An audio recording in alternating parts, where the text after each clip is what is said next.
Si, mesdames et messieurs, que nous ouvrons officiellement le colloque des jeunes sur la gouvernance de l'Internet, avant de commencer avec le tout premier panel, je vais inviter l'ensemble des intervenants qui ont inauguré ces échanges et je vais vouloir s'élever pour prendre une photo de famille. Notre famille. Le premier panel, deuxième, troisième, quatrième, et même le modérateur et modératrice des différents panels, le bien rejoindre ce podium.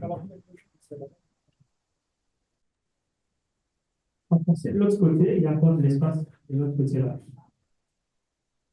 Merci donc à tous les intervenants et l'ensemble de nos officiels que nous avons libérés très rapidement dans la salle. Sous vos acclamations, mesdames et messieurs, honnêtement, je ne vais pas pouvoir vous couper parce qu'il y a plein d'échanges, ainsi que le président de l'autorité de régulation et le coordonnateur de l'Agence pour le développement du numérique. Est-ce que vous voulez officiellement le échange prévu pour cette journée? Du format des jeunes sur la gouvernance d'Internet. Nous allons donc débuter très rapidement, juste après le débat de son excellence, avec le premier panel qui s'intitule vers une inclusion numérique résiliente, la pilotique d'Internet par satellite et l'opérationnalisation de la 5G en RDC. Donc, c'est le thème du premier panel de la journée. Et je remercie son excellence pour sa présence. En fait, nous allons commencer très bientôt, ou tout à l'heure, le tout premier panel avant notre pause café qui s'intitule vers une inclusion numérique résiliente, la fibre optique, l'Internet par satellite et l'opérationnalisation de la 5G. Pour ce panel, nous aurons le plaisir d'accueillir les acteurs clés de la transformation numérique à RDC.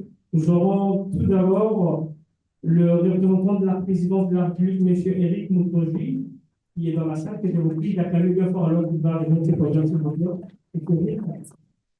Eric est expert en télécommunications et consultant international dans toutes les questions liées à la connectivité. Merci de prendre place. À ses côtés, nous aurons le plaisir d'avoir un représentant des Canal Docs, M. Guina, responsable lui aussi des Canal Docs, sous vos acclamations, s'il vous plaît. Et parce qu'il faut parler collectivité, nous allons nous référer à l'autorité de régulation qui va envoyer un délégué très vite. Mais il y a deux personnes qui vont nous rejoindre. J'espère qu'ils sont déjà dans la salle. M. Alain Bétou et M. Mohamed Bouvelal. Est-ce qu'ils sont déjà dans la salle pour contribuer à ces échanges? Je rappelle la thématique pour le tout premier panel, collectivité en RDC. Madame Gloria, ingénieure en télécommunications et électronique, et je vous prie d'accueillir également notre intervention école d'électronique. Il nous manque deux intervenants qui accompagnent encore son excellence. Nous n'allons pas tarder, donc je rappelle encore une fois la thématique, collectivité en RDC, vers une inclusion numérique résiliente, la fibre optique, l'Internet par satellite et l'opérationnalisation de la 5G. Vous savez, l'autorité de régulation avait lancé des consultations il y a quelques jours pour justement comprendre les besoins de notre population sur les enjeux de la 5G. Et la parole étant clôturée, nous aimerions maintenant faire un état des lieux sur cette problématique et comprendre les enjeux derrière. Donc, pour cette occasion, nous avons préféré, en tant qu'organisateur du forum des jeunes sur la gouvernance de l'Internet, Monsieur Alain Bétou, merci de nous rejoindre, expert en politique publique. Sous vos acclamations, s'il vous plaît. On va ajouter une chaise. Madame Françoise, vous veuillez me rejoindre. Comme ça, l'intervenant va s'installer et ajouter une chaise qui se trouve derrière le rouleau pour M. Mohamed Boula, le DG de Open Access Data Center, que je vous prie encore une fois, mesdames et messieurs, d'accueillir. Alors, ce panel sera modéré par notre présidente de l'Internet Society RDC, que je laisse la main sous vos acclamations. Alors, mesdames et messieurs, distingués invités, bonjour. Est-ce que tout se passe bien? Les officiels sont partis, je pense qu'on peut devenir un peu nous-mêmes, n'est-ce pas? Ouais. Donc, merci beaucoup d'avoir pris de votre temps pour participer à ce forum des jeunes sur la gouvernance de l'Internet. Et c'est vraiment l'occasion pour tous qui sont dans cette salle de participer à un processus mondial qui commence dans les pays, qui va au niveau de la sous-région, au niveau africain et puis au niveau mondial. Je compte vraiment sur vous pour être présent dans ce panel. Posez des questions, dites qu'il n'y a pas de bonne réponse, il n'y a pas de mauvaise réponse. Nous essayons vraiment tous de comprendre qu'est-ce que nous appelons la gouvernance de l'Internet. Alors, aujourd'hui, pour nous guider, nous avons 5 excellents invités à qui je vais donner la parole rapidement. Je vais vous les présenter d'abord. Donc, nous avons aujourd'hui, ici, donnez-moi une minute, nous avons M. Bruno Yuma. Bruno Yuma, non, il n'est pas là. Nous avons M. Alain Bétou, expert des politiques publiques, un ami d'ISOC que nous voyons très souvent dans nos activités. Nous avons M. Mohamed Ouelal, qui est DG de Open Access Data Center. Bienvenue, M. Mohamed Ouelal, un ami également. Nous avons Mme Gloria Akatouza, qui est ingénieure en électronique et télécommunications. Bienvenue, Madame. Nous avons M. Eric Moutonji, expert en télécommunications et consultant international. Bonjour, monsieur, bienvenue. Et puis, nous avons M. Guylain Inouezia, responsable du B2C à Canal Box, qui est également avec nous. Bienvenue à ce panel. Donc, comme annoncé, ce panel va porter sur la connectivité en RDC de façon générale, mais nous voulons surtout focaliser sur la 5G, qui est vraiment d'actualité dans notre pays, parce que nous savons que la NTTC a mené une série de consultations sur ce sujet. Alors, la première question pour tous les panélistes, vous avez un micro entre vous. La première question que je vous pose, c'est est-ce que vous avez participé à ces consultations publiques de la RDC sur la 5G et qu'est-ce que vous en avez retenu? Je ne sais pas qui veut commencer, M. Sylvain, peut-être? Oui. Vous voulez commencer? Bonjour à tous. D'abord,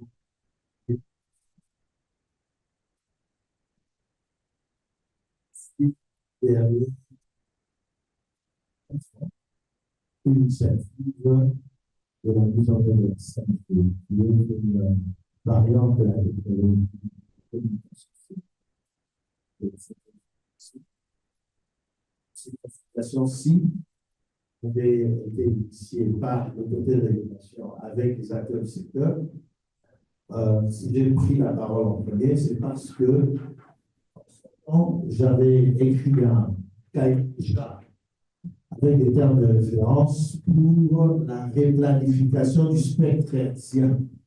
C'est-à-dire que le spectre de fréquence radioélectrique qui nous permet de transmettre, n'est-ce pas, les communications, les ondes électromagnétiques qui transportent ma voix sur votre oreille. C'est un boulevard très congesté en RDC depuis beaucoup d'années. Et avec l'introduction des technologies, la gestion du spectre avait été faite de la manière dont nous l'avons fait. La première génération est arrivée AMPS, j'en profite pour faire un récap technique. Donc, la question, c'est vraiment, vous avez participé à ces consultations? Oui ou non? Oui, et qu'est-ce que vous en avez pensé avant d'aller? Moi, j'étais parmi ceux qui ont je pense que c'est une consultation à très haut niveau, parce que ce que sont les vraies consultations sur lesquelles nous devons chuter. C'est-à-dire que les vraies consultations, c'est que le boulevard est congesté, il faut qu'on prenne nos responsabilités pour que tous les opérateurs de téléphonie mobile puissent accepter d'être repositionnés et qu'on crée le boulevard pour la vraie 5G. Donc, ce sont des consultations encore à très haut niveau. Le travail de fond est plus bon. C'est là que je voulais fixer. Tout à fait. Et je vous donnerai la parole pour nous en dire un peu plus. Vous pouvez passer la parole de micro à votre voisin, oui. Est-ce que vous avez participé à ces consultations? Non, comme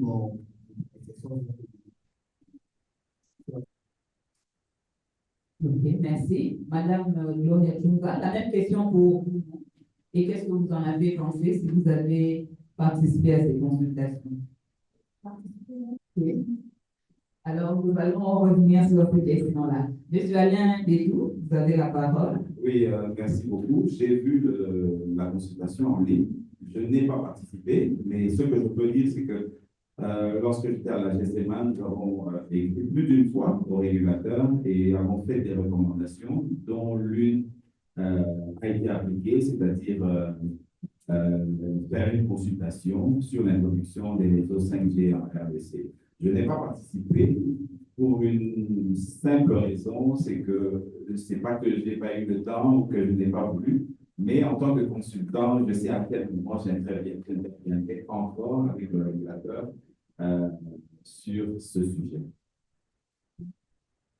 Merci beaucoup, merci. Et donc, je pense que tout ce que vous voulez dire au régulateur, nous pouvons considérer que nous en aurons une primeur aujourd'hui. Monsieur Mohamed, la même question pour vous. Oui, moi, je n'ai pas la directement.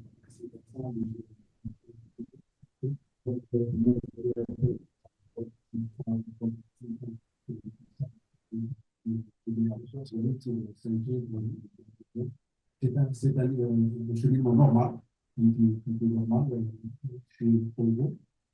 Aussi, le seul remarque que j'avais, c'est l'accompagnement quand on parlait des handsets, des téléphones, des smartphones aussi. Donc ça, il faut aussi prendre ça en charge.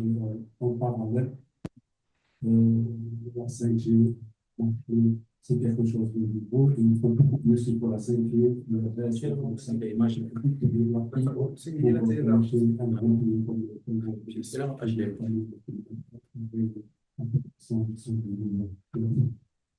Merci beaucoup.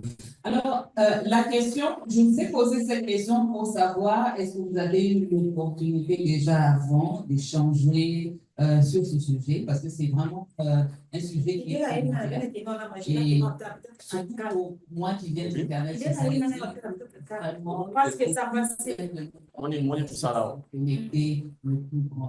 alors la question maintenant je vais poser, peut-être commencer par M.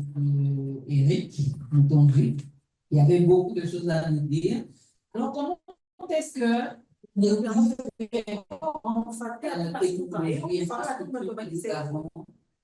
peuvent exister et surtout atteindre ce résultat final qui est de donner Internet au plus grand nombre? Merci, madame. Je m'excuse. Donc,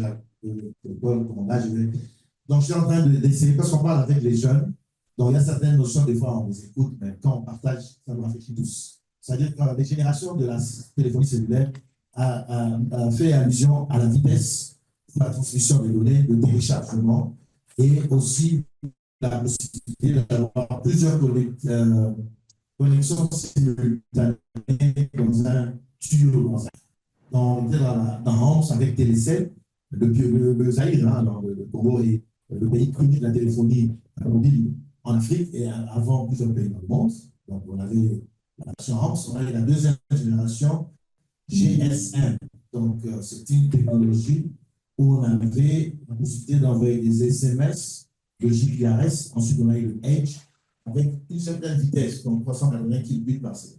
La troisième génération, c'est là où on est entré dans la vidéo, le streaming. C'était 1.9 mégabits par seconde, et puis on est arrivé à 21. Alors, quand on parle de 4G, 5G, c'est pourquoi j'ai donné les vitesses. Vous savez, le déploiement de la quatrième génération doit nous amener à des vitesses de 150 mégabits par seconde, normalement. Et on parle de la 4G+, qui amène à 200, 300 mégabits par seconde. Je vais faire un test speed avant de vous. Aujourd'hui, avec tous nos réseaux, on est encore à 40 à 50 mégabits par seconde.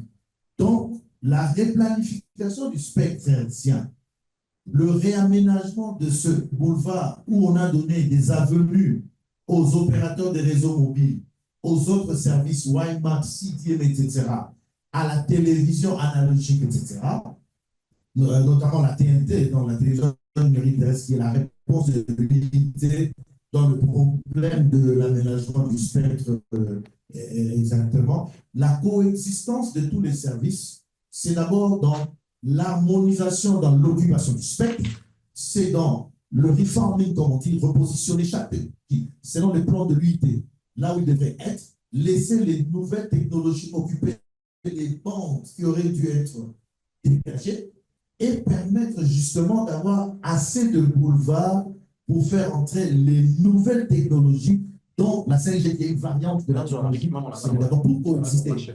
Ma réponse, c'est nous devons réaménager le boulevard de la lumière, le spectre hertzien, les radios, de fréquences radioélectriques. Nous devons le réaménager, c'est des calculs, c'est des allocations, des attributions. Donc, un grand, je dirais, consensus de tous les opérateurs du secteur pour arriver à ce que nous voulons réaliser.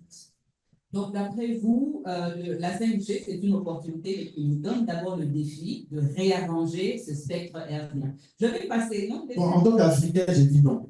Vous dites non? Oui, donc je vous répondrai après. Oui. À propos de la 5G. Mais on en reparlera. OK. Donc, M. Direct Igweza, qui a déjà le micro, c'est vous, n'est-ce pas? Donc, vous êtes avec Canal Box et vous, votre technologie de choix, c'est la fibre, n'est-ce pas? Donc, vous avez déjà certainement des défis par rapport à l'inclusion numérique par la fibre. Donc, si vous pouvez nous en parler et nous dire en même temps quels sont les défis aussi que présente, les défis ou les opportunités que présente la 5G pour Canal Box. Merci beaucoup, madame. Alors, d'entrée, je voulais d'abord préciser que je parlerai d'écoler l'Afrique à lequel,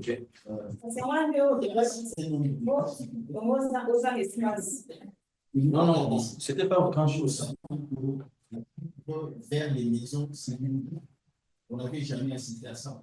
Donc, on utilisait Internet public, 3 ans, 4 ans, on voit les réseaux commencer à aller vers vous voyez, pour ça. Et l'étape, Vous pouvez un peu approcher le micro. oui, l'étape qui est à la jeunesse, on a un certain nombre de difficultés que nous rencontrons, certaines qui peuvent être même reconnues par l'assistance, parce que j'imagine qu'il y a des gens qui utilisent la Canal Box. Je ne voudrais pas parler de l'aspect, je dirais, infrastructure qui nous permet de pouvoir avoir la connexion de la fibre. Je vais parler du besoin qui part de la cité vers les maisons. Le constat aujourd'hui, c'est que nous avons l'obligation de trouver des réseaux sur lesquels passer. Okay? Il faut absolument que nous puissions déployer la fibre sur le réseau. Ce qui fait qu'aujourd'hui, le besoin d'existence d'un réseau toucher non seulement les quartiers urbains et les quartiers périurbains, il faut absolument qu'il y ait les réseaux. Et ces réseaux n'existaient pas. Je ne sais pas si vous avez constaté dans certains quartiers que Canal Box passe, par exemple, sur le réseau de la Seine.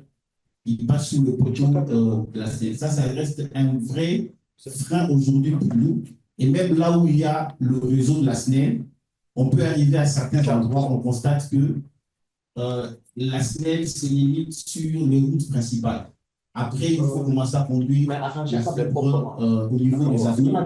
Et là, il faut rajouter les poteaux.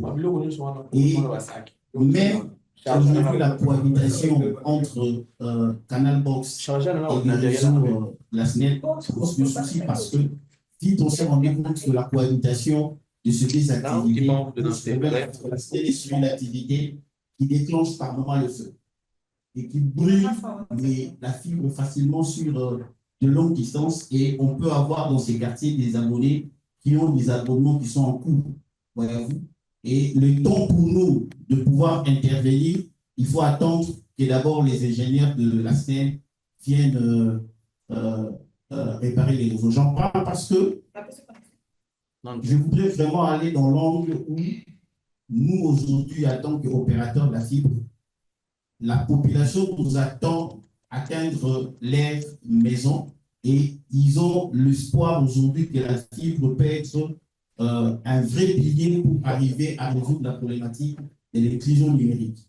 Alors, nous faisons face à ces freins-là aujourd'hui, donc, qui à la fois, je trouve ça comme une opportunité dans ce sens que, comme nous commençons aujourd'hui à amener la fibre vers les maisons, vers le foyer, l'APTC ou même, disons, l'APTC qui représente le gouvernement, qui régule les secteurs, peut prendre des initiatives pour faire avancer sa réglementation.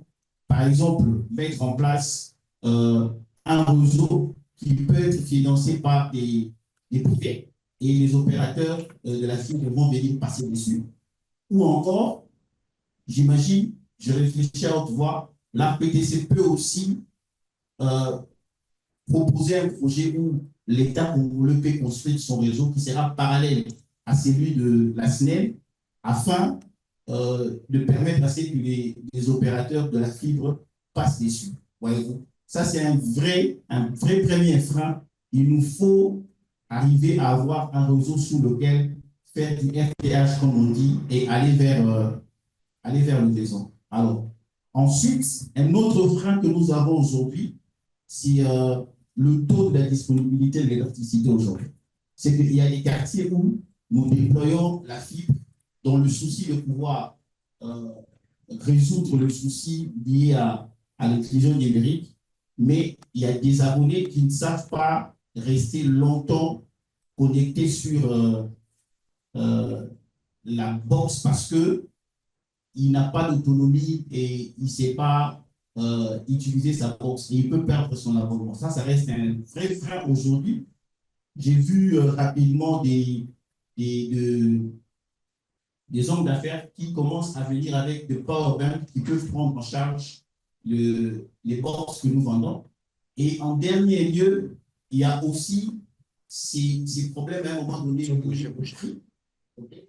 Ce sont ces trois grandes problématiques que moi je pensais pouvoir partager aussi avec les jeunes aujourd'hui parce que vous pouvez voir par moment ça peut aller sur les réseaux sociaux, les gens qui se plaignent que la connexion ici dérange parce que la fibre est au début chez nous.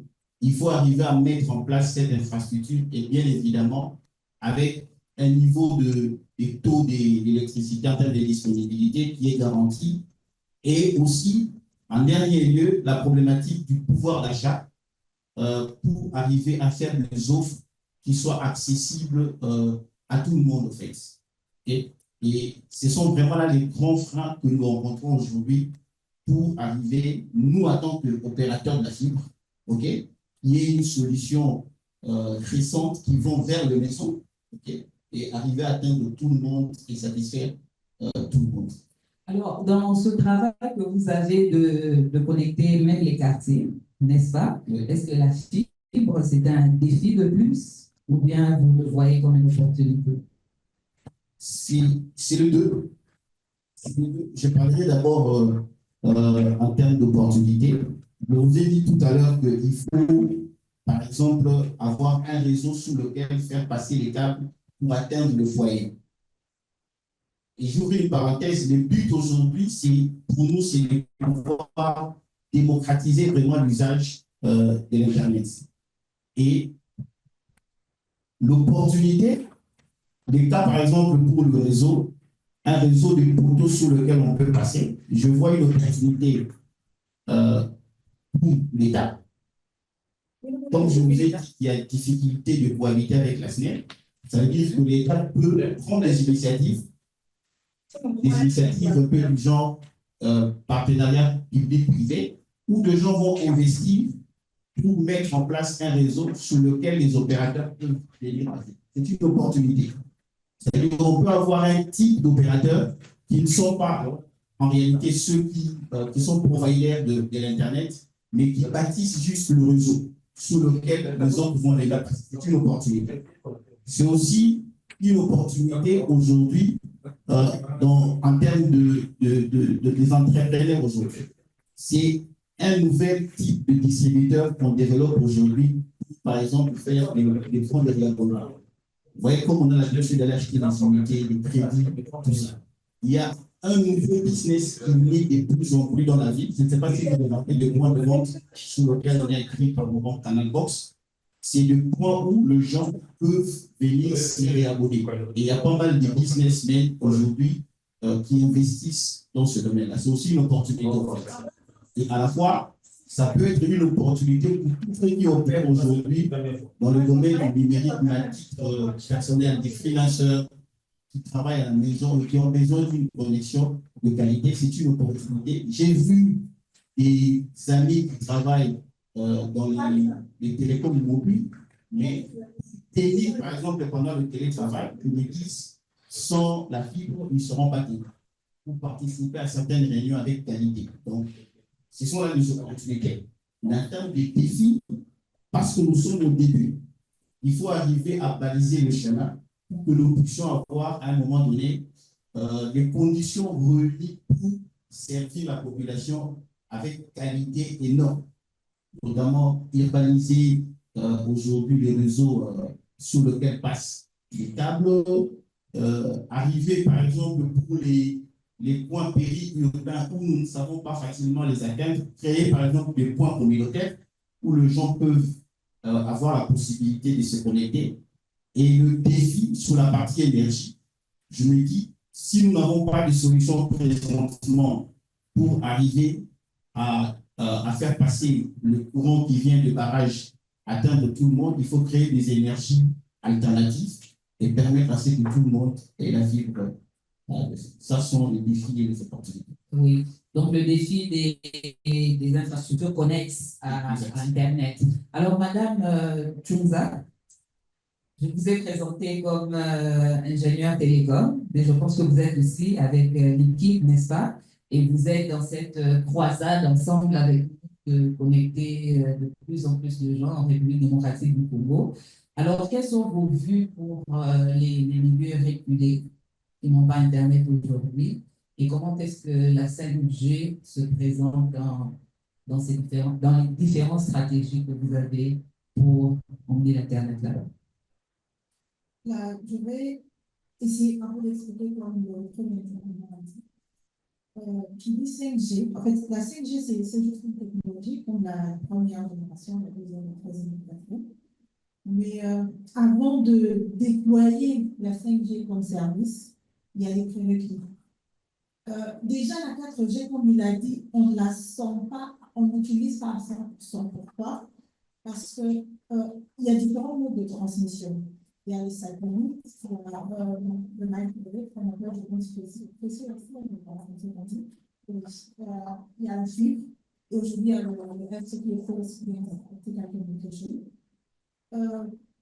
La situation actuelle en RDC, c'est vrai qu'à Kinshasa, dans les grandes villes, on a la 4G, mais ce n'est pas partout. Pourquoi? Parce qu'il y a des zones où on a déjà déployé la 4G.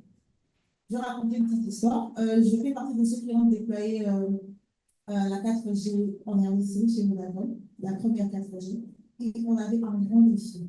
La 4G vous demande une capacité de 100 mégas. Quand vous ajoutez une nouvelle technologie avec en fait, quand on prend une nouvelle technologie, on ne jette pas les anciennes technologies. On doit toujours exister parce que le voice doit exister. Technologie comme 4G, 5G, c'est pas pour l'Internet. Mais on ne doit pas oublier que les gens doivent continuer à faire des appels, parce qu'il y a des endroits où il n'y a pas d'Internet. On doit passer le voice. Alors, ce qui fait que quand on fait la planification, on garde la capacité des technologies actuelles et on doit ajouter la capacité pour les nouvelles technologies. Donc, lancer la 4G était vraiment un défi. On a dû faire l'impossible pour lancer la 4G parce que quand il parlait des fréquences, les fréquences sont limitées. En tout cas, la transmission sont des fréquences. Les fréquences sont limitées et la fréquence détermine aussi la capacité de la liaison.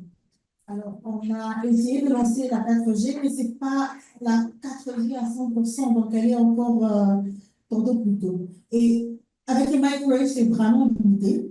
Alors, on a pensé lancer la fibre. Déjà, à l'époque, la fibre existait, mais la fibre n'est pas partout. Le déploiement de la fibre coûte très cher. On ne peut pas lancer la fibre partout. Dans les grandes villes, oui. Mais dès qu'on quitte Kinshasa, quand on va à Bakobo, il y a encore un peu la fibre à Matadi, mais ce n'est pas partout. À Lumbashi, oui, à Kolwezi, on essaye maintenant de lancer la fibre, mais la RDC, ce n'est pas que Kinshasa, ce n'est pas que Lumbashi. Déjà, à l'Équateur, il n'y a pas de continent. Parce que la VSAT, faire la 4G, c'est très, très cher. Alors, déjà, la 3G, elle n'est pas de bonne qualité. Parce que qui dit Internet dit sortir. Je ne sais pas comment expliquer ça, mais l'Internet ne vient pas derrière des sites. On l'apprend soit en Afrique du Sud, on l'apprend téléphone, pas l'Internet soit en Afrique du Sud, soit au UK et les autres pays, au Portugal et tout. Alors, il y a une capacité, on appelle ça le breakout. Alors, chaque ville a un point de breakout. L'Équateur est enclavé. Elle le sort. Sa sortie, c'est la VSAT. La VSAT est limitée en termes de capacité. Ce qui fait que la 2G, ça passe. La 3G, c'est bien. Alors, la 4G, c'est quasi impossible. C'était quasi impossible à l'époque. Mais récemment, il y a des télécoms qui ont finalement déployé un backbone au microwave pour atteindre l'Équateur. C'est la première fois, ça s'est passé il y a un an. C'est bon, on peut les annoncer. Aujourd'hui, je pense que dans les jours à venir, je sais pas comment on va lancer, mais il y aura maintenant la 4G. Alors, penser 5G, ce n'est pas impossible, mais pour le moment, dans la situation actuelle, que les sites qui sont en fibre pourront commencer en 5G, que les sites qui sont en fibre. Alors, combien de sites sont en fibre on est en fibre? Et d'ailleurs, la 5G sera plus tentée par les opérateurs mobiles. Ils ont combien de sites en 5G? Parce qu'un opérateur peut avoir 2000 sites sur l'économie de la RDC ou plus. Mais ils en ont combien en fibre? Je ne pense pas que la main soit. Alors, madame, vous avez dit qu'on ne jette pas les anciennes technologies, on ne fait que rajouter, n'est-ce pas? Mais comment est-ce que vous, dans ce paysage congolais qui s'ouvre aux nouvelles technologies, n'est-ce pas? Comment est-ce que vous voyez connecter les milieux reculés? Parce qu'on parle de la 5G, mais on va parler aussi de Starlink, on va parler de tout ça. Comment est-ce que vous, je n'ai pas envie de dire à liquide, mais vous, en tant qu'ingénieur, vous voyez, malgré tous ces défis-là, la connexion des zones reculées? Voilà, comme j'expliquais tout à l'heure, de plus en plus, les zones reculées sont connectées. En fait, on utilise différents types de transmission. Dans les grandes villes, on utilise d'abord la fibre, mais qui coûte cher. Donc, si on n'a pas la fibre, on utilise le microwave. Mais les zones reculées, comme Walikale, comme Bakwasele, on utilise les VSAT. Aujourd'hui, je pense que Bakwasele est maintenant connecté au microwave. Mais les zones encore plus régulées, parce qu'il ne faut pas oublier que les opérateurs mobiles, ce sont des sociétés privées qui ont besoin d'un cours sur leur investissement. Oui. Alors, il y a une petite présentation de, je ne sais pas si on va dire,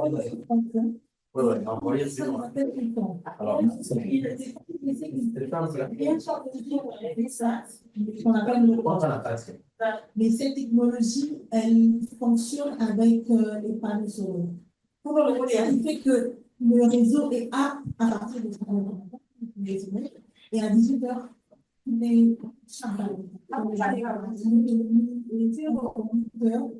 et après les réseaux. Ils font ça pour connecter les zones très très reculées, parce qu'ils n'ont pas de choix. Déployer, en fait, qui dit déployer en village, la connexion d'un village, la construction d'un site. C'est-à-dire un boulot très cher. On sait qu'il n'y aura pas la semelle là-bas, donc il faudra penser au power, c'est-à-dire un générateur qui va consommer en termes de carburant. Ça veut dire peut-être des panneaux solaires.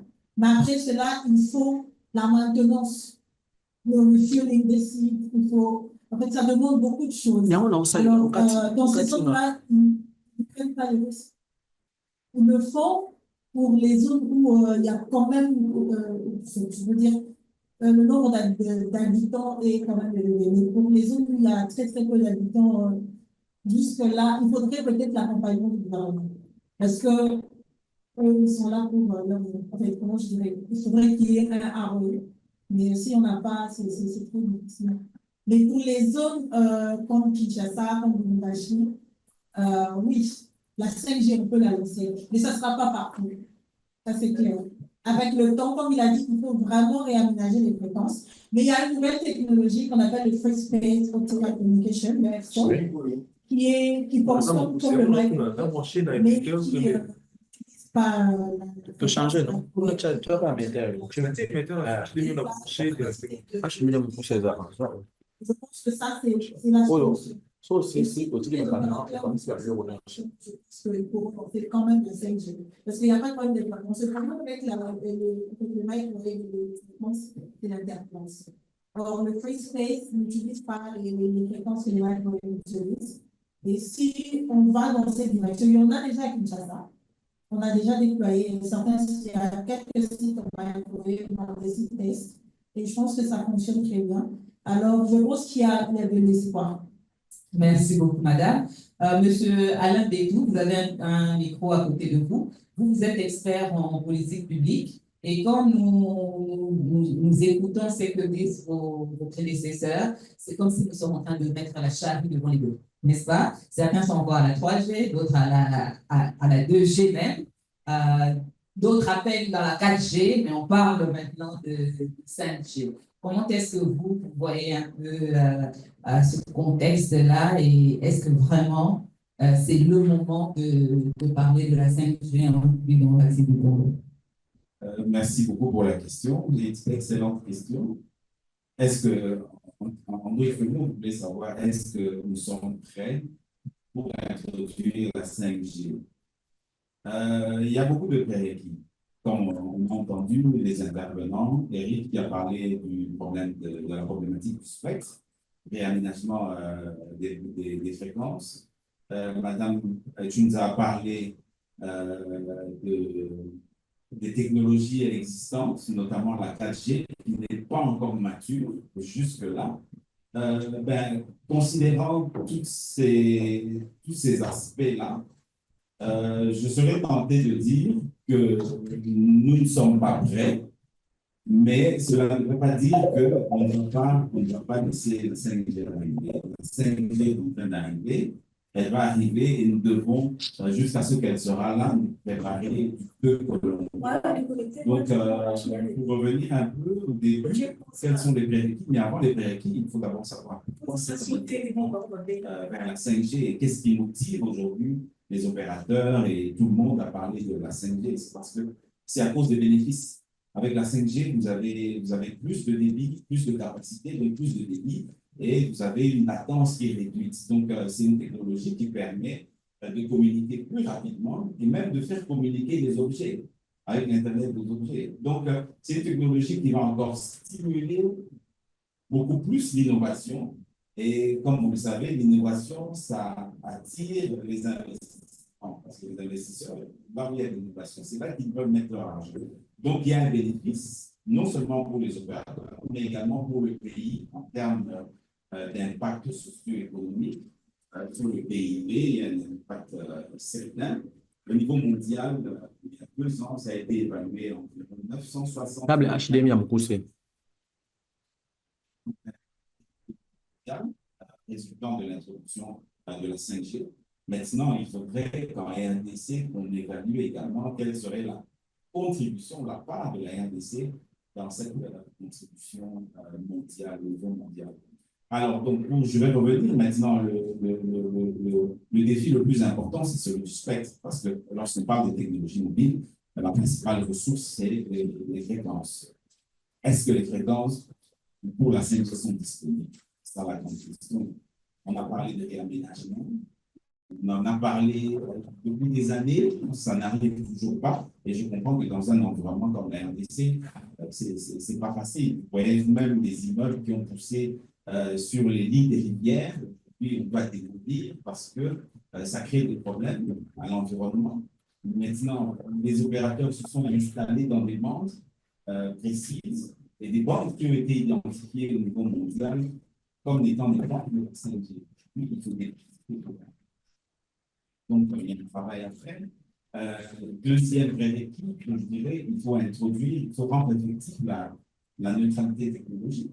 Parce que, vous savez, on avait été habitué à vendre des licences. Donc, la valeur, on mettait la valeur sur les licences. Mais aujourd'hui, on se rend compte que la valeur est sur la sécurité, et c'est sur le spectre.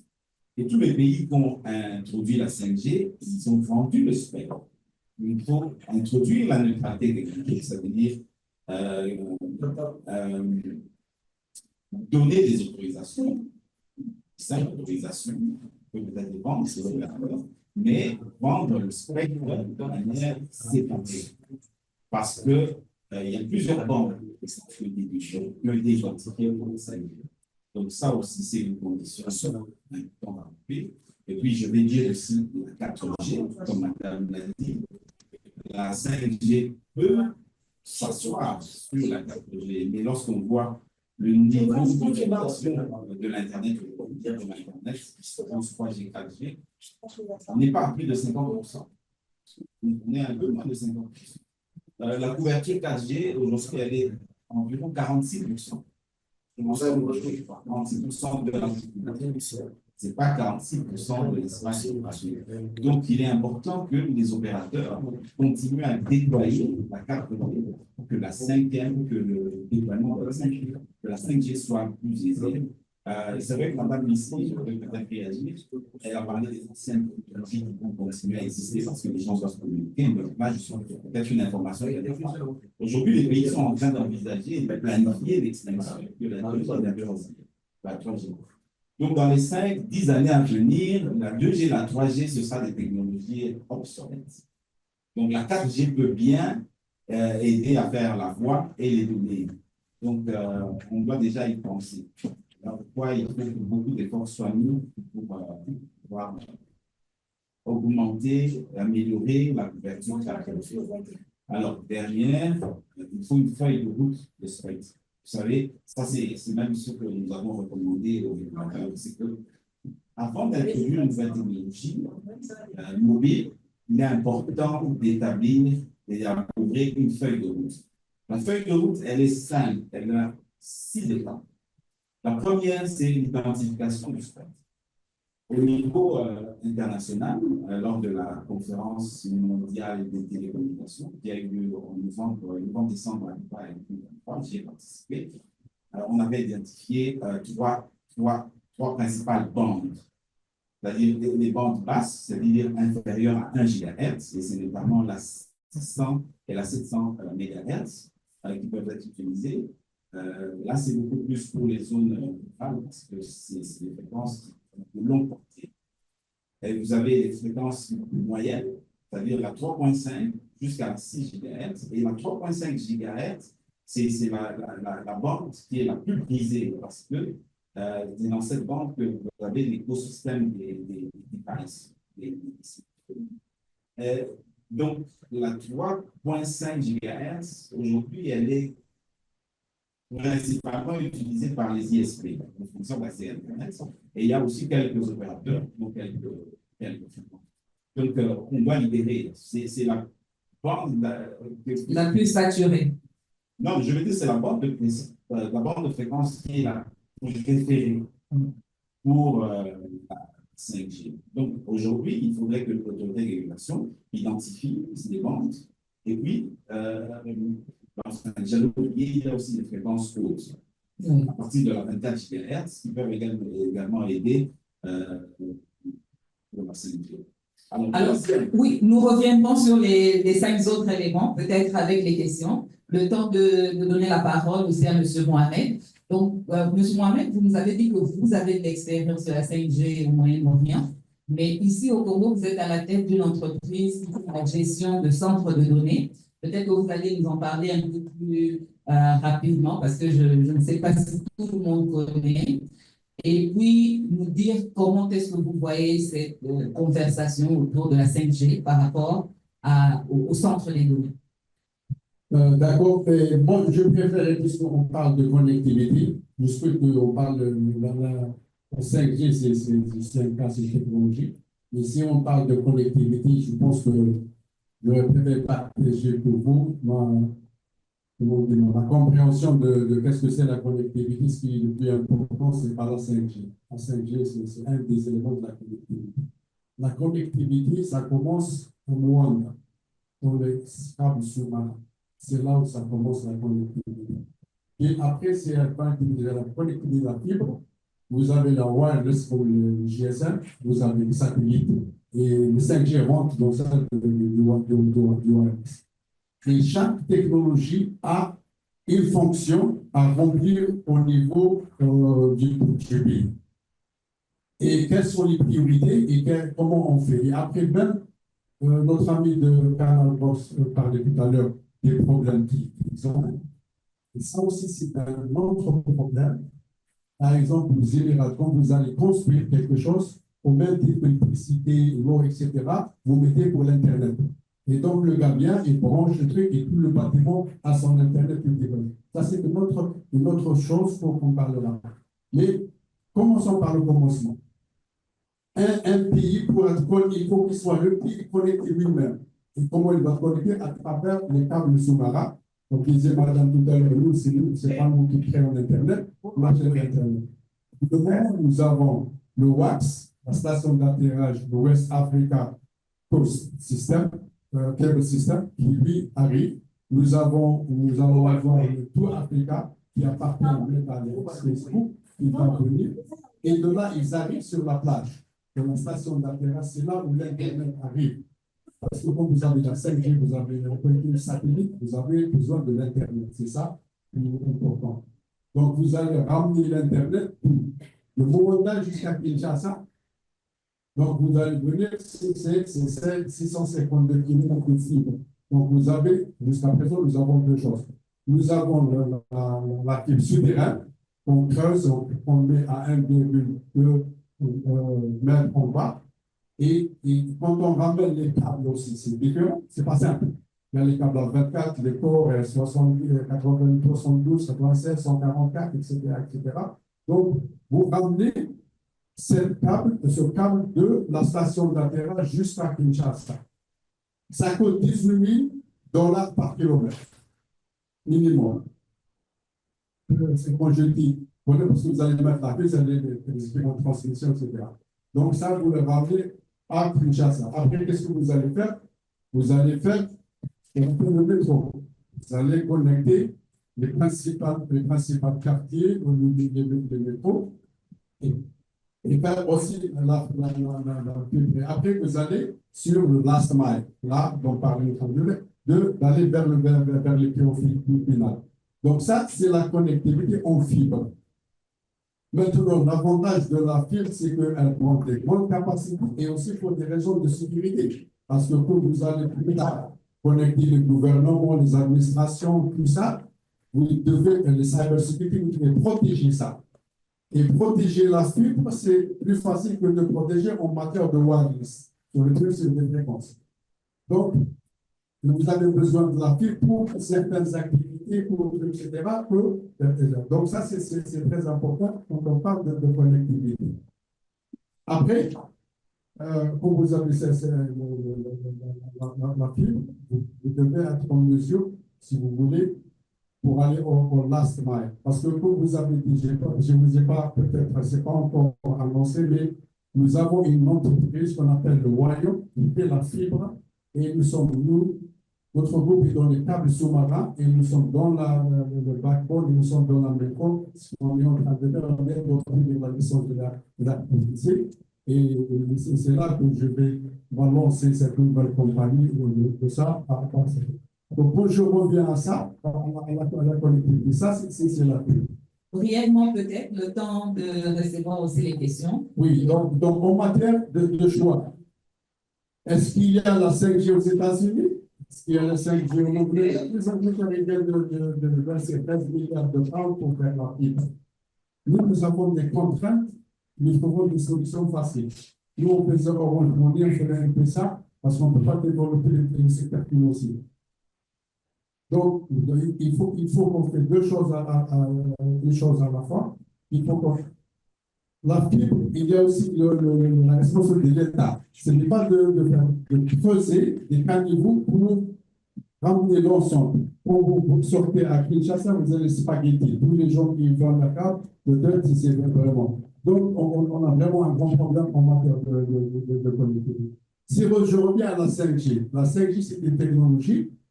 Et on a le Starlink aussi qui vient de venir. Et donc, si on veut que, madame a précisé que les gens viennent investir pour gagner de l'argent.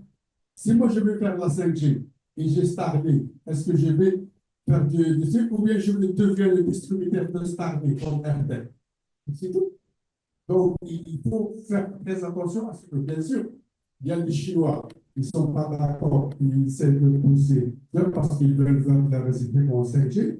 Donc, il y a d'autres enjeux qui sont, on prend en considération en matière de 5G, mais je ne pense pas qu'il faut qu'on focus sur la 5G. La 5G, ce n'est pas le truc. Parce que s'il y a un problème de fréquence, ça ne va pas se résoudre. Parce que dans les pays développés comme les États-Unis et l'Angleterre, vous avez une carte, vous avez une agence qui gère les fréquences.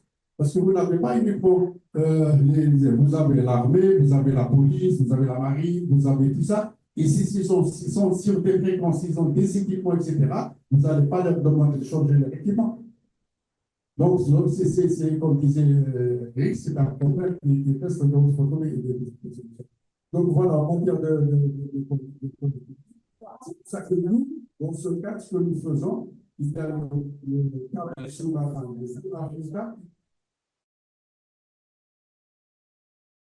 Banque mondiale, c'est un très bon connectivité aussi, c'est la meilleure qui se trouve au niveau de la RDC. Il y a l'aspect de Matadi jusqu'ici qui est sur aérien.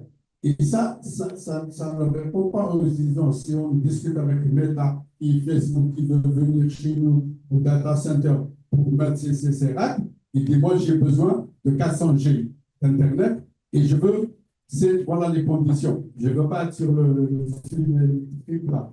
Donc, c'est pour ça qu'il faut ça pour le moment, pour faire toutes les opérations sur ces connectivités. Donc, on peut utiliser chaque technologie, chaque la connectivité pour quelque chose de bien précis. Donc, c'est comme dans la vie. Chacun a des boulangers, a des trucs qu'on peut faire. Donc, voilà.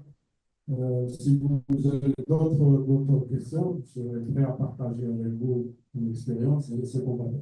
Donc, si je peux résumer, plutôt que courir vers les technologies, investissons plutôt sur les technologies qui existent déjà et qui répondent à nos besoins. Alors, nous sommes au Forum des jeunes. Nous allons prendre 2-3 questions des jeunes avant de clore ce panel.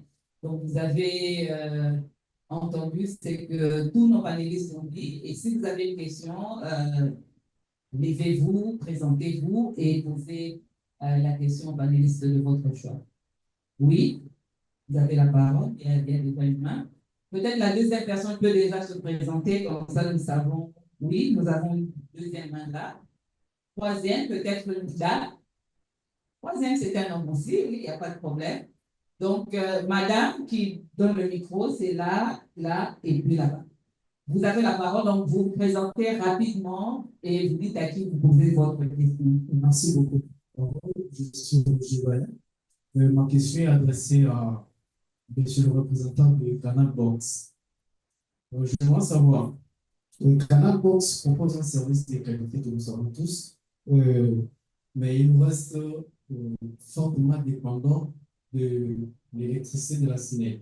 Et ma question est de savoir quelle solution que Canal Box envisage pour ces foyers qui participent à des coupures de l'électricité régulière, mais aussi dans des quartiers qui sont totalement exclus des services des SNEL.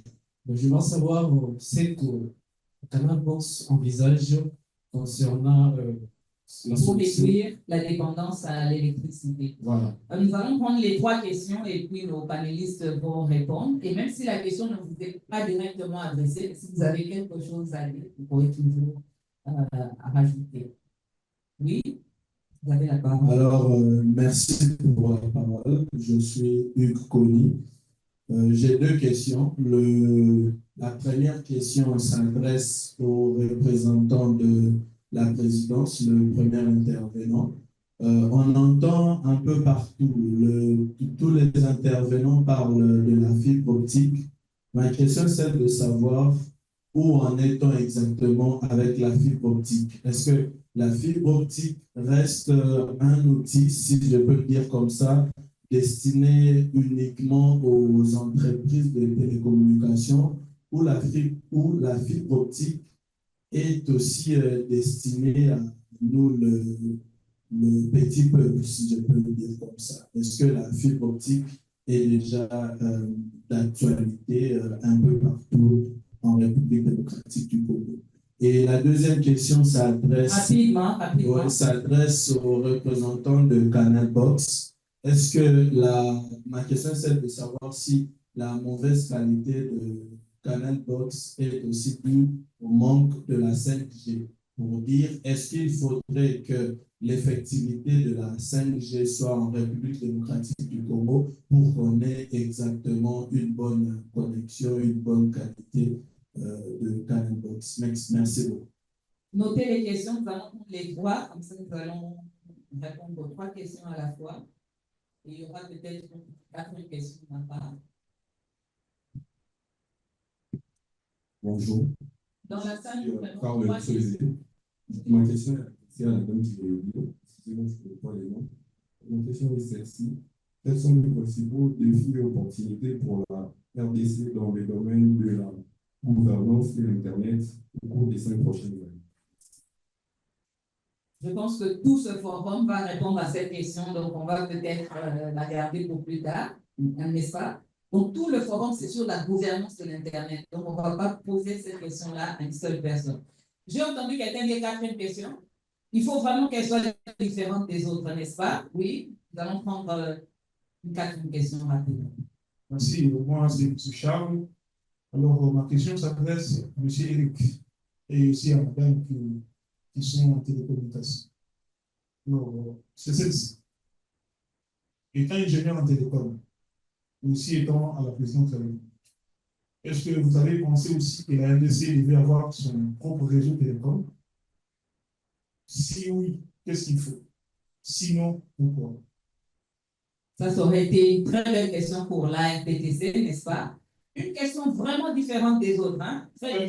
On aurait bien voulu qu'il soit là pour. Merci. Je voulais vous en poser au ministre. C'est compris, c'est compris. Je vois des mains, mais bon, comme les premières questions étaient plutôt les mêmes, pour quand même pour prendre quelques questions un peu différentes des autres. Oui? Bonjour, je suis James Mafindi, je suis le coordonnateur de l'association des femmes aveugles de Kinshasa. L'association, s'il vous plaît. L'association des femmes aveugles de Kinshasa et le pour le développement intégral et social. Puisqu'elle vous parle du numérique, aujourd'hui, nous voulons que l'Internet ne soit pas un luxe pour les personnes aveugles. Ma question est très claire. Quels sont les plans du gouvernement pour rendre les plateformes numériques accessibles aux personnes malvoyantes ou aveugles? Deuxième question, envisagez-vous des formations spécifiques ou numériques pour les femmes aveugles afin qu'elles puissent entreprendre ou se former en ligne?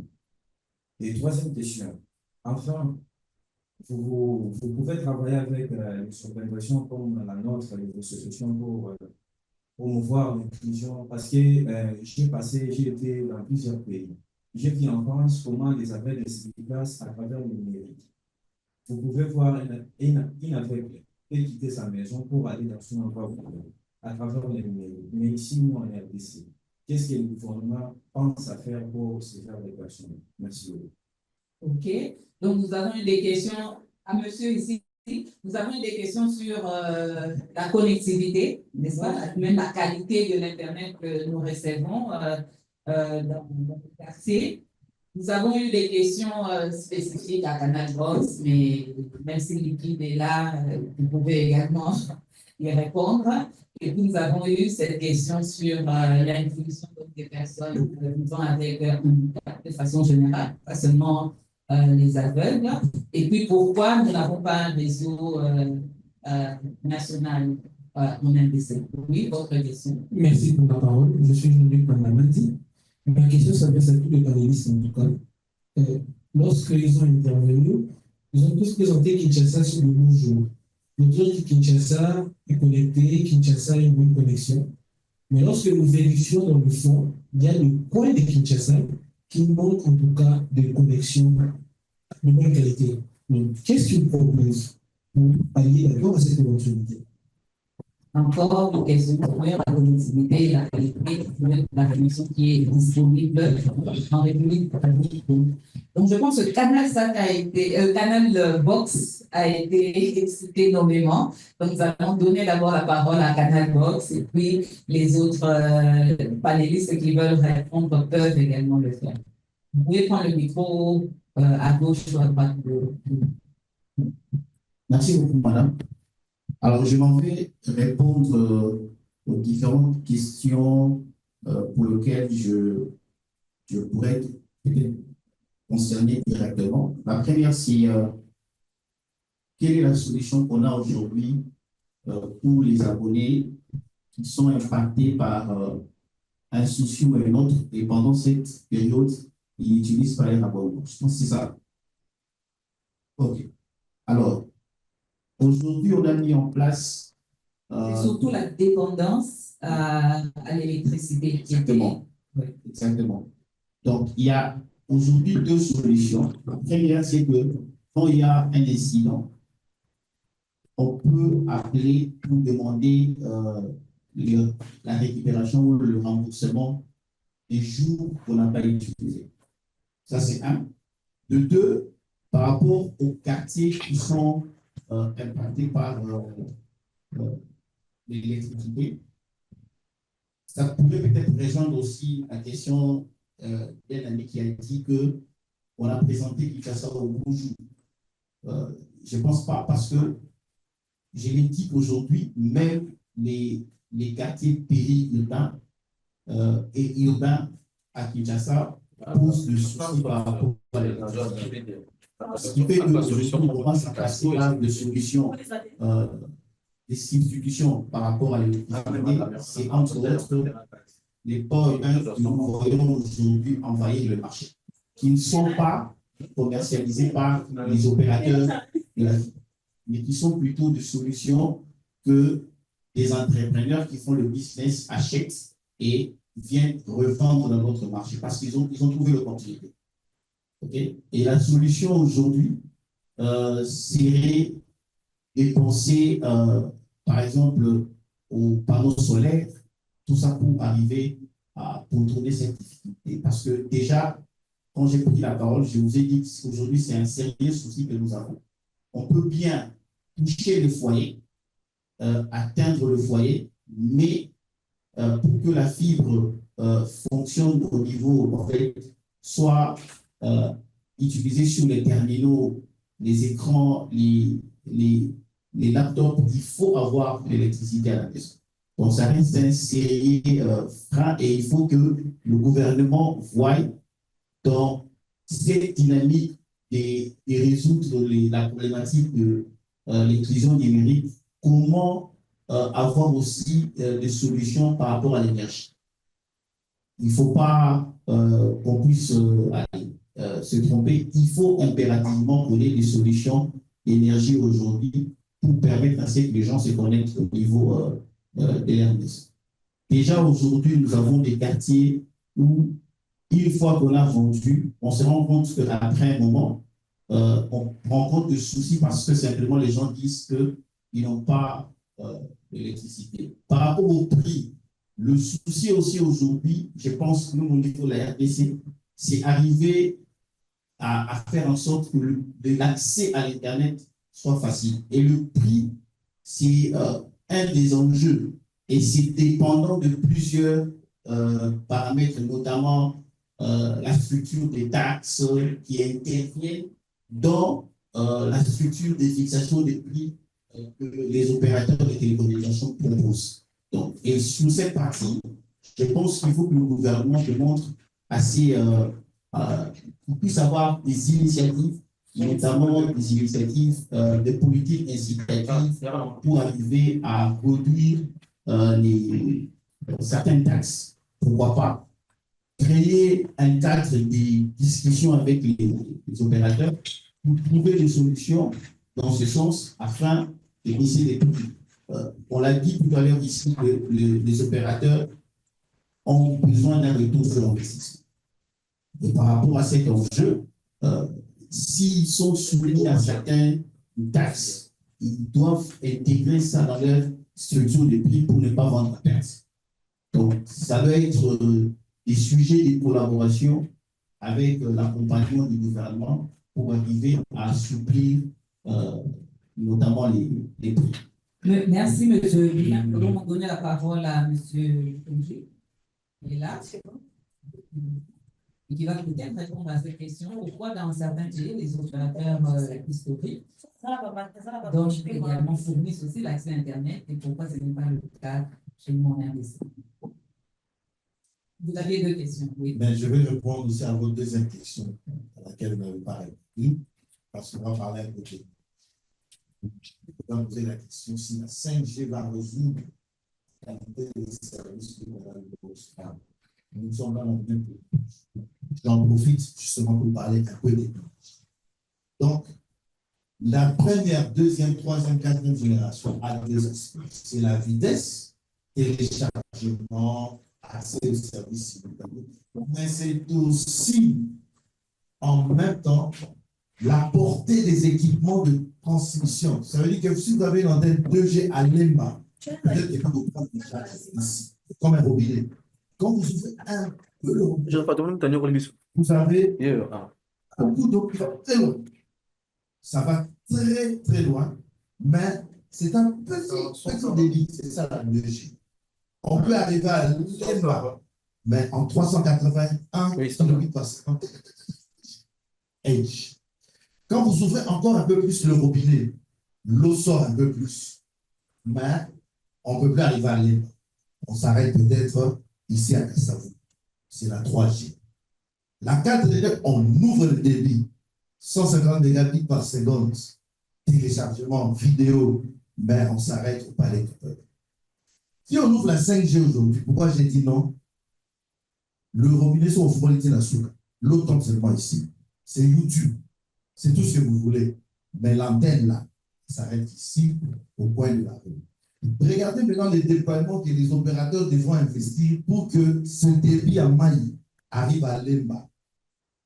Donc, la réduction de la fracture numérique et l'augmentation de la pénétration, la 5G n'est pas la réponse. C'était pourquoi j'avais dit non. Parce que nous sommes sur la promotion de l'Internet et la cyberculture qui s'y attache. La 5G n'est pas la réponse. Parce que si on ouvre le robinet, on s'arrête au coin de la rue et il faut beaucoup investir pour arriver. Donc, la 5G, ce n'est pas une technologie, c'est une variante de la technologie cellulaire. Donc, vous avez des cellules qui communiquent, des antennes, entrelacées entre elles, et vous êtes pris en charge quand vous vous déplacez sur des antennes qu'on appelle des cellules. Et la technologie cellulaire, dans sa 5e génération, a atteint le débit de 1 gigabit par seconde dans le téléchargement, peut-être 800 mégas.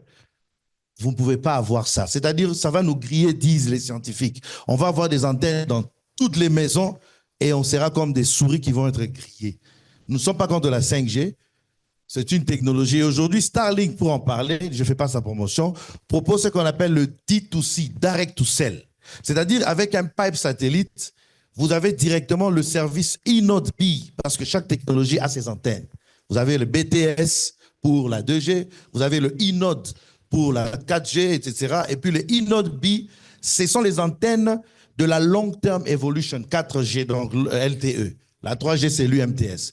Maintenant, les satellites ont des e-Node B directement qui prennent le service.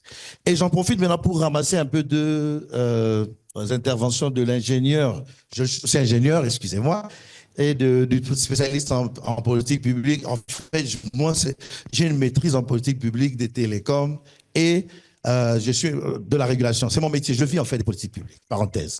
Donc, en 2018, la RDC a fait quelque chose. Je réponds maintenant déjà à la deuxième question avant d'aller chez l'opérateur.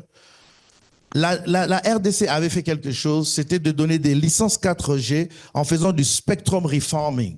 C'est-à-dire qu'on a permis aux gens qui avaient des fréquences 2G, 3G, à les utiliser pour la 4G, parce que la TNT avait pour objectif d'éteindre les émetteurs analogiques, d'envoyer le signal dans des multiplexeurs mélangeurs, d'avoir des récepteurs adaptés, télévision ou box, pour que les autres fréquences soient vendues aux opérateurs des télécoms et que les nouvelles technologies soient introduites. Comme chez nous, on fait toujours les choses à notre manière, il y a eu des résistances, vous allez dans une chaîne de télévision, la police vous arrête et tout ça. L'État a dit, vous qui avez déjà 2G, 3G, replanifiez un peu vos transmissions pour faire un peu de la 4G. Et c'est là où on a les 45 mégabits par seconde qu'on a aujourd'hui. Donc, on a essayé de faire du spectrum reforming. C'était en fait un précurseur à la neutralité technologique. Donc, j'ai tout ramassé pour notre frère d'ex-politique publique. Pour madame, comment on fait la 2G, 4G, madame, on ne va pas jeter. On a tout ce qu'on appelle la legacy. Quand vous avez un USB... Si vous pouvez être bref, parce qu'on court derrière le temps. Oh mon Dieu, j'ai beaucoup de choses à dire. Bon, oui. mais maintenant, comment ils font la 4G aujourd'hui? Ils font de la fallback. C'est-à-dire, quand vous appelez, vous voulez envoyer un message WhatsApp, au moins, c'est parce que derrière, il y a la fallback 2G et on fait la 4G. Mais tous les sites sont en 4G aujourd'hui. C'est un réseau full IP, c'est de l'Internet. Si on ne fait pas ça, c'est parce que nous, le gouvernement, on touche des TVA par seconde, alors que l'Internet, la télécommunication deviendrait gratuite au Congo. Mais ce n'est pas pour longtemps. Bon, on avance. Alors, pourquoi est-ce qu'on n'a pas un réseau, un opérateur écoutez, d'abord, les télécoms, c'était un monopole naturel de l'État depuis l'édit colonial de 1940. Il n'y avait que l'État qui avait l'argent pour prendre un câble à Kisangani et l'amener à Lubumbashi. C'était des technologies très chères. Filaire en cuivre. Maintenant, quand les nouvelles technologies sont arrivées, tu mets une antenne à Lemba, tu ramasses les gens en ville. Du coup, nous, par manque d'investissement systématique dans l'outil de production, nous qui avions des câbles qui quittaient ici jusqu'à Nsele, nous avions une avance. Le gouvernement n'a pas investi dans l'outil de production qui était ces réseaux-là sans fil. On a essayé, il y a un réseau de 46 antennes, un CDM en ville, de la SCPT. Nous avons essayé, donc je vous réponds, vous n'avez pas raison. Nous avons un opérateur historique, la SCPT, et tout l'Internet de ce pays, c'est la SCPT qui donne, si vous ne saviez pas. Parce que quand on arrive sur WACS, West Africa Cable, la station d'atterrage appartient à la SCPT. Et la partie mouillée, c'est la seule entrée de la SCPT aujourd'hui.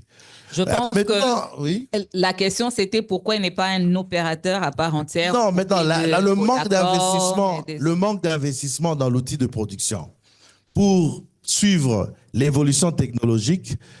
On a eu un réseau CDM, mais c'était des Chinois qui avaient ramassé une technologie obsolète qui terminait 3 mois après, qui nous a installés ici. On n'a jamais lancé le réseau. Alors qu'on était GSM, on est passé à UMTS, on est allé à LTE, on nous a ramené des vieux trucs. Manque d'investissement dans l'outil de production. Maintenant, la dernière question, où en est-on avec l'Internet? Je parle très vite, hein, excusez-moi. Oui. Il y a tellement de choses à dire. Bon, je termine. Où en est-on avec la fibre optique? Bon, déjà, le ministre de PTN, depuis 2019, il a été nommé le 26 septembre. Quand il a pris ses fonctions le 26 août, le 3 septembre, il y a eu un grand plan qui a été présenté en février de l'année suivante au chef de l'État. En fait, c'est le chef d'État qui l'a présenté. Ça s'appelle le tracé IDRC.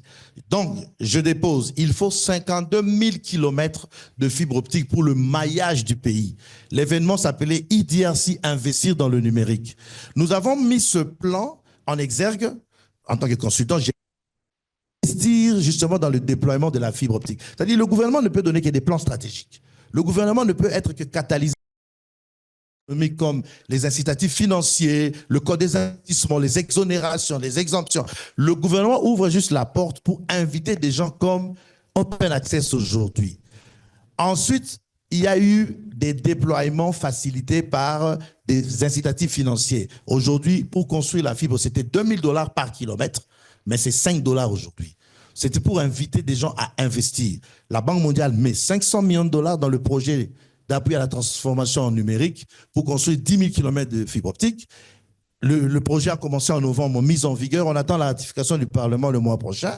Ensuite, le projet sino-congolais, SICOMIN, infrastructure, mine contre infrastructure, mais 700 millions. Donc, si vous pouvez atterrir. Alors, on va avoir 1,2 milliard de dollars pour investir dans le déploiement de la fibre optique en RDC, and it's gonna be good, comme on dit en anglais. Voilà, merci. OK. Je pense que M. Moutonji a beaucoup à nous dire, donc n'hésitez pas à le rattraper après ce panel pour en savoir un peu plus. Alors, nous allons donner rapidement la parole à nos 3 autres panélistes pour le mot de la fin et peut-être ajouter quelque chose par rapport aux différentes questions que nous avons reçues. Alors, la question sur les défis, je pense que dans ce panel, quelques défis sont ressortis, n'est-ce pas? Le défi du spectre, mais continuez à poser ces questions à tous les panels et vous allez trouver vos réponses. Peut-être répondre aussi à la question sur l'inclusion des personnes vivant avec handicap pendant que vous faites votre mot de la fin. Je voudrais d'abord répondre à la question sur la qualité de l'Internet. Les opérateurs mobiles arrivent à vous en utilisant, comme il a parlé, les BTS, les InnodeB et tout. Et puis, ils ont des antennes qui touchent les téléphones, en fait, qui se connectent avec les téléphones. Alors, il y a le système cellulaire, c'est qu'il il a parlé de ça. En fait, il y a des cellules. C'est comme ça que vous voyez, il y a beaucoup de pylônes ou beaucoup de rooftops, des maisons au-dessus où il y a des antennes. Et il y a souvent un problème de coverage. Et il y a des fois un problème d'interférence qui fait que ça affecte la qualité du signal. Des fois, c'est le backhauling, c'est la transmission qui prend ce signal là derrière qui affecte la qualité. C'est aussi dans les zones reculées, quand vous allez vers Maluku, vous voyez que le signal se dégrade. Quand vous allez vers le Bas-Congo, le péage, vous voyez que le signal se dégrade. C'est le nombre de celles. Comme il a aussi parlé de la distance, en fait, il y a tous ces problèmes qui entrent en compte, qui font que des fois, la qualité de l'Internet n'est pas seulement l'Internet, même les appels. Et les télécoms travaillent sur ça. C'est comme ça que chaque année, ils font l'optimisation. C'est comme ça qu'ils ont une équipe qu'on appelle l'équipe de Drive Test, qui vont dans les différentes zones pour essayer de tester la qualité, voir où on peut améliorer et faire des... En tout cas, chaque année, quand il y a un budget, il y a toujours la partie optimisation. C'est toujours pour améliorer. Donc, ce n'est pas qu'on lance et puis on s'arrête là, non. C'est vraiment un travail que l'on fait en permanence. Et quant à la question... Et votre mot de la fin? Oui. Oui, quant à la question sur la fibre, comparé aux années précédentes, on a quand même de la fibre, pas partout, mais par exemple, Liquid Telecom a déployé une fibre qui quitte Kananga jusqu'à Goma, en passant par le Maniema. Donc, on passe par les deux Kasaï, on passe par le Maniema, on va à Bukavu, Calais jusqu'à Goma. Mais il y a aussi BCS qui a sa fibre qui va aller, je pense, vers la Tanzanie, en descendant. Ils ont une fibre qui va vers, je pense, Bunia. Donc, les opérateurs vraiment travaillent sur ça. Mon mot de la fin, c'est de dire que comparé aux années précédentes, il y a eu une grande avancée sur l'Internet. Parce que déjà, je vais prendre l'exemple de Kisangani de l'Équateur qui n'était pas couvert par des microwaves. Aujourd'hui, il y a le microwave là-bas, ce qui veut dire qu'il y aura la 4G. Déjà, Kisangani est en fait en province orientale. Je pense que ce n'est plus la province orientale, mais à l'époque, la grande province orientale. Il y a déjà la 4G. Et la 4G va aussi arriver à l'Équateur, je pense, très bientôt. Donc, chaque année, il y a des plans pour déployer l'Internet partout. Et les zones qui ne sont pas encore couvertes seront couvertes. Et on voit aussi l'effort du gouvernement de ce côté-là, comparé aux années précédentes. Donc, je pense que dans les années à venir, on ne sera pas au niveau où on est. Il y aura des très grandes avancées. Merci beaucoup, madame. Monsieur Alain Bétour, rapidement, et puis ce sera le tour de monsieur Mohamed. Oui, merci beaucoup, madame. J'aimerais d'abord expliquer certains concepts qui ont été utilisés. C'est important parce que les jeunes, je vois, certains sont en train d'écrire, d'autres sont à l'université. Ensuite, je vais chuter sur la gouvernance. Très rapidement. En fait, c'était par rapport au principe de la neutralité technologique. En fait, avant, les licences qui étaient délivrées, c'était des licences technologiques, c'est-à-dire on attachait à chaque licence une fréquence donnée et l'opérateur ne pouvait pas utiliser d'autres fréquences. Mais il se fait que, vu le besoin en fréquence grandissant, l'autorité de régulation a autorisé les opérateurs à utiliser, par exemple, à faire le reforming, dont on a parlé, c'est-à-dire réutiliser les fréquences existantes pour d'autres technologies. C'est comme ça que les opérateurs ont eu à utiliser des fréquences 2G pour la 3G et des fréquences 3G pour la 4G. Et maintenant, on parle de neutralité technologique, c'est-à-dire des licences neutres pour lesquelles aucune fréquence n'est rattachée. Donc, les opérateurs acquièrent le spectre de manière séparée et ils peuvent implémenter n'importe quelle technologie qu'ils veulent. Donc, c'est un peu ça le concept de neutralité technologique.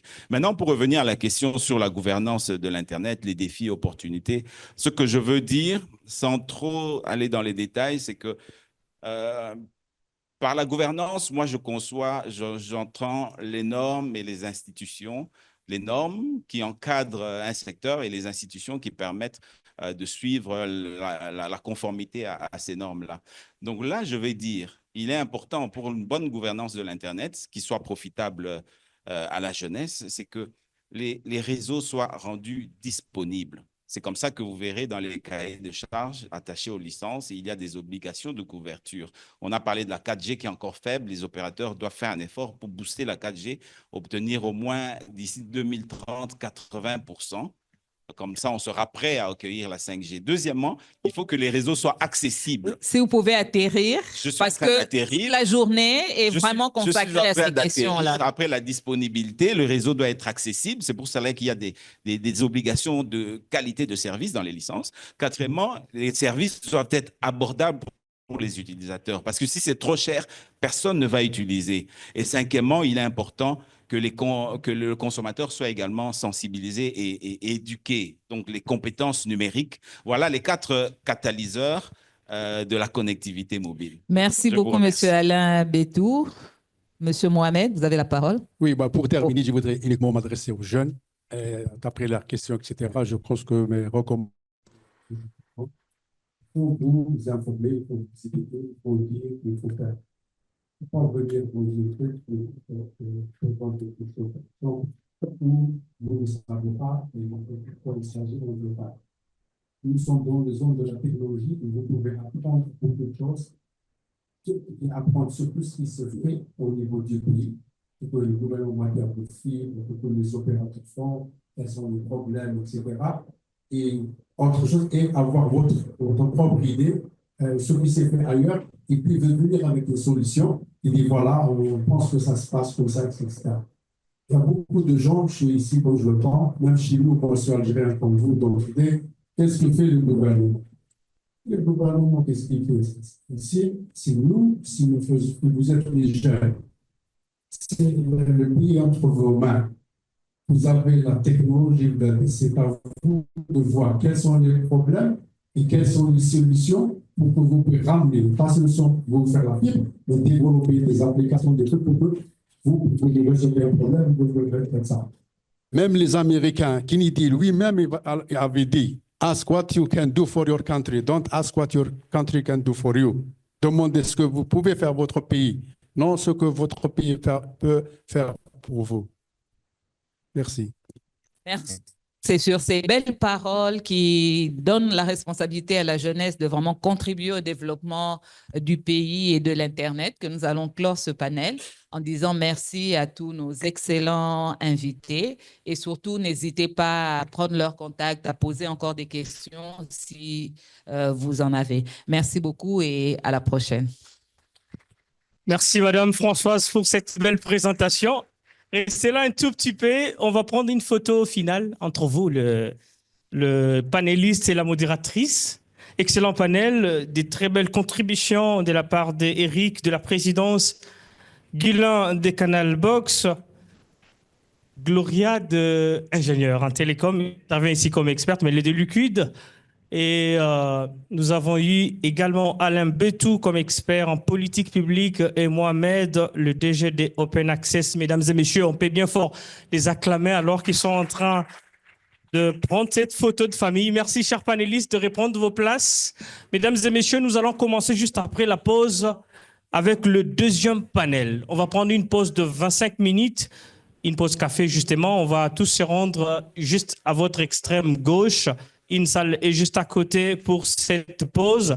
Nous allons revenir ici dans 20 minutes pour le deuxième panel sur la place de la RDC comme pays solution pour le développement de l'intelligence artificielle et les technologies nouvelles. Donc, n'hésitez pas de nous rejoindre pour ces débats intéressants sur l'intelligence artificielle. À toutes et à tous, à très bientôt. Je vais vous prier de sortir par là. Le service de protocole va vous permettre d'arriver dans la salle de buffet pour la pause café. Alors, tous les panélistes vont nous rejoindre également dans la salle prévue pour la pause café. Ça permettra également de réseauter, de poser des questions, d'échanger des contacts. N'hésitez pas.